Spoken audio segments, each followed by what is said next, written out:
Hey everybody, it's me Alex once again, and today we're going to be doing another pickups video.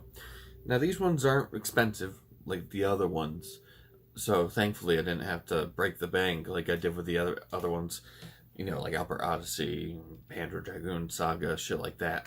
Magic Knight Rayearth, thankfully I don't need to do that anymore. But some of these are official games, and most of these, actually one is official, and the others are not. So let's first start off with one of the Reproduction games, and that is Dragon Force 2. Now, you can probably see that this is a obviously a jewel case, but the artwork is North American based. And the back also has, text and all that you can read that was translated, and screenshots.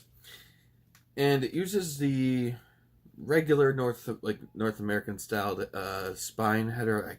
It's really hard to get that. There we go. Yeah, that's how the spine is. And when you open it up, thankfully it's not just a burned CDR. This only cost me $20, so a pretty good deal. We got custom disc art. It looks great. And let's see what else. We have a custom back for the artwork, so it's not just a white like a little slip like Nights in the Dreams has, the jewel case for that, if you know what I'm talking about. And there's some disc art, background art that's really, really nice. I always love that. Bulk Slash has that as well, and that's an official game, so that's pretty neat. So that's Dragon Force. The game itself, I don't get it. I only did one mission and I got myself destroyed. But I mean, thankfully, again, translated, all that good stuff, except for the voice acting, which is a little unfortunate. But what are you gonna do? There is no English voice acting, so not surprised. Like from the very first release. So yeah, that doesn't really bother me too much, but it's different. I haven't picked it up since I played it the first time, so I can't really say much on this game. Like, I can't say it's bad, can't say it's good, because I haven't given myself much of a chance to try it. Now, the next one is another Reproduction copy, and this is a game that is also on the PS1 and has an English voice acting translation, but this version of the game never had an English translation for a while, until, well, I don't know what year, but relatively recently, probably within the last 10 years. It got a, text translation, but no voice acting or whatever for English, which does kind of suck. It ruins a little bit of the story, just a little bit. But like, what are you gonna do? It's an unofficial official way to play this game, and it's Lunar Silver Star Story, and yeah, it's pretty cool. It says right on the I like the artwork, very simple, nothing really crazy going on here. And it says working designs on the bottom right, which is a nice touch, because they were gonna translate this for the Saturn if the Saturn lived longer than up to 1998. So that does kind of suck a little bit, but they did get to translate it on the PlayStation 1, which that cost about, like, without the extras, about like $80, $90, at least at my retro store. I don't know if I should pick it up, but I'd rather have everything with it, to be quite frank. And yeah, it's got its own custom back artwork. It's not as good. Like, it feels like it's a little stretched in some areas, like especially on the Player One and Sega logo. Yeah, it's a little bit stretched, but it looks nice. The spine looks good. You can read it just easily. Come on. Oh, yeah, there we go. Very nice. Custom disc art as well. Now, these aren't exactly these are high quality in my opinion, but these aren't exactly the same style of discs from the 90s. So they feel like a little bit thicker. So it's kind of weird. Yeah, we got Lunar Star Silver Story. Or, what is it? Yeah. Lunar Silver Star Story. Sorry.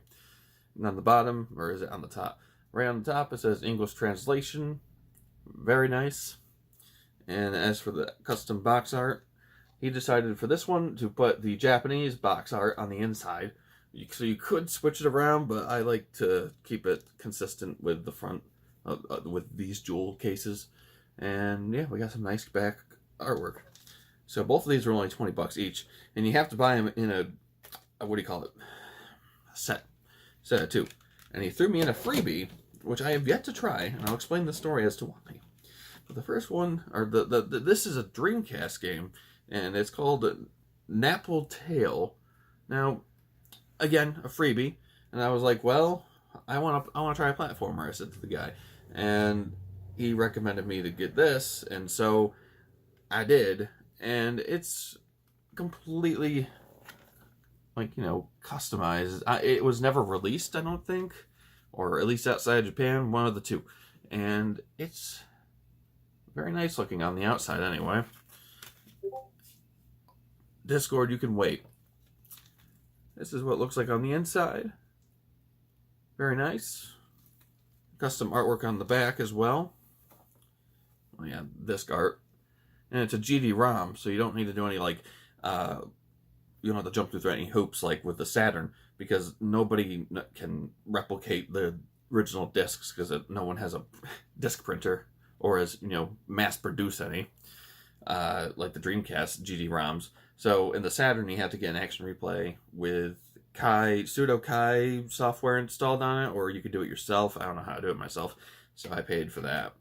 So yeah, that's what that is. Now the reason why this game does not work, or not work, but I cannot get this game to play, is because my Dreamcast fucking died. It's probably been dead for a little bit now, but I probably forgot, so I wouldn't be surprised if that's the case. I just never got around to fixing it. I tried doing the little screw change, but it just didn't work. It spins for a little bit, and then it just dies out. So I ordered a new one, not a new Dreamcast, a new disc reader just to put in. And what I saw from the insides, it seems pretty easy to just take it out. You don't have to, do anything crazy. Just lift it out after getting some screws out. So I'll have to give an update on that, because, man, having a dead Dreamcast is weird, because now I can't play a shit ton of the games that I have for the Dreamcast. I'll have to do a Dreamcast collection at some point, but we'll see about that, because I kind of gave you a little tiny taste of a new collection I'm building. Now here's the last game, and this game was very cheap, and it is Puyo Puyo 2 2. It doesn't have an English name on the front, nor on either side of the spine. It's all just in... Ooh, I love this light that I use for videos, but I also hate it. So this is around the $20 mark, and it comes with... It's been barely opened, I can tell, because the case still can tightly seal. Because after using any kind of jewel case for a while, opening and closing it just becomes easier, because you're breaking off, the little hinges that holds it closed. And it came with all this extra junk, and disc is in great condition. And if you want Puyo Puyo on your Sega Saturn, I mean, go for it. It's a fun little game to boot up for a little bit and then just be like, I'm done. Unless you can get some friends. It does have 4-player mode, but you require a multi-tap. And eventually I probably will get a multi-tap, but I don't really have any friends going over that much anymore. Oh well, what are you going to do? But that's irrelevant to the point. But yes, these are my recent pickups for both Sega Saturn and one for Dreamcast. Just want to talk a little about the, what do you call it? The reproduction copies, because it's really cool. You can find the guy on Facebook. It's Retro Video Game Store, I believe. You'll find it there. He does a lot of Dreamcast stuff. It's really cool. So there you go. Anyway, that's all I have to share in terms of my collection. For not my collection, sorry, my recent pickups. Some of these were old orders, so I never was able to show them off, in time for my other video. So it's kind of like a part 2 kind of thing. So yeah, that's all I have to say about that. And yeah, I'll be seeing you guys next time. Farewell.